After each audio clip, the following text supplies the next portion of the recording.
Here's part 4 of our conversation with Jeff Skunk Baxter. On this one, we talk about Do It Again. Did he know Steely Dan had a hit? With Do It Again, did you guys see? There are certain songs when I talk to artists, and it sounds so generic to say that, I know, but there's certain tunes that when I hear them for the first time, like I literally stare at the speakers. And Do It Again was one of those songs. Did you guys know that you had something there? No. Oh my God. I mean, how do you know? You certainly are. You after you finish recording, you know whether you satisfied yourself and and the rest of your colleagues. But other than that, I think only Clive Davis had the golden ears crystal ball. So I don't know. So well, speaking of that, is it Donald that was into Buddhism, Bodhisattva, and was he the guy that?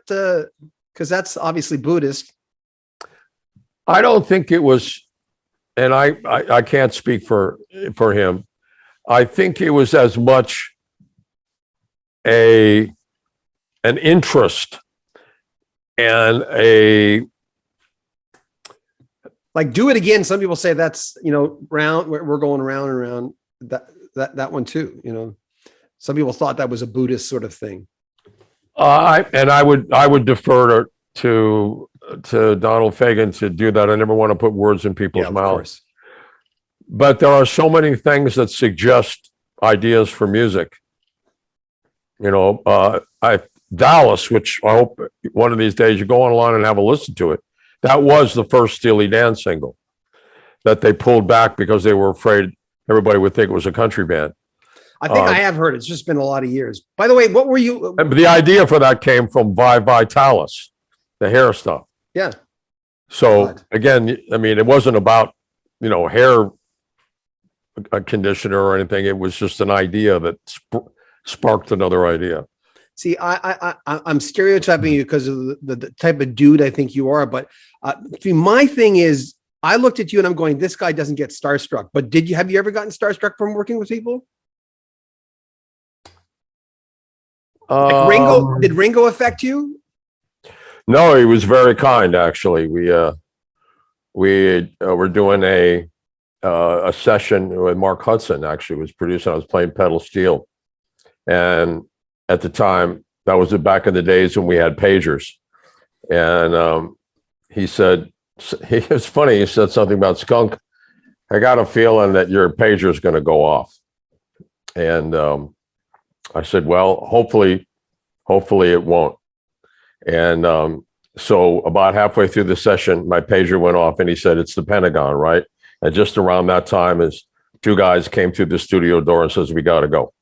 So he was very kind. He said, I knew it was going to happen. I had a feeling it was going to happen. Oh, we'll finish this up when you get back. But no, I've never really been starstruck. I guess it's because I've worked with so many different people in my life that I'm excited to meet people, but I've never really gone, oh my God, I'm going to meet this guy or this person, this woman today. What am I going to do? That hasn't really happened. When you were a kid, did you have that? Is that software, nurture nature? I'm just kind of curious about that because as a kid, people are always telling you, hey, don't say, hey, Mr. McCartney, you remember? But when you're a kid, that's not always the point. When you were young, were you always comfortable in your skin like that? Pretty much. I suppose when I was really young, my dad took me to meet Fess Parker. And I was a big, Davy Crockett fan. So all kids were, watching Disney, Walt Disney and stuff. And I got a chance to sit down with him and talk with him a little bit. And that was kind of cool, but no, not a whole lot. I don't mean to sound disingenuous. I appreciate, and I'm certainly excited by meeting people that I've always, liked to meet and look up to. But no, not so far. More from Jeff Skunk Baxter coming up in the next 2-3 days. So share our videos, like them, subscribe to our channel, and comment on them as well. I'm John Beaudin. This is Rock History Music. Take care.